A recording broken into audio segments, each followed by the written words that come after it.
How to redirect link to a part of a page in Wix. First thing you want to do once on your Wix editor page, you're going to select the text or image that you would like to add the link to.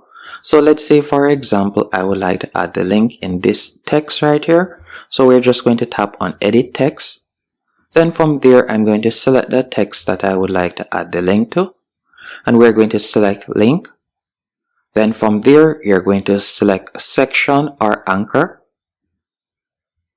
Then you're going to choose the section that you would like to redirect persons to. And you can also choose the page. So if it was a different page, you could select the particular page and then you could choose the section. But we're going to be using this page, which is the pool page. And we're going to choose the section that we'd like to redirect persons to. Once they have tapped on this link, then we'll tap on done. After you have done that, if we were to select preview in the top right hand corner,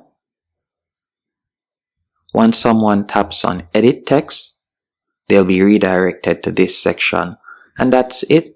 Hope you found this tutorial helpful and informative.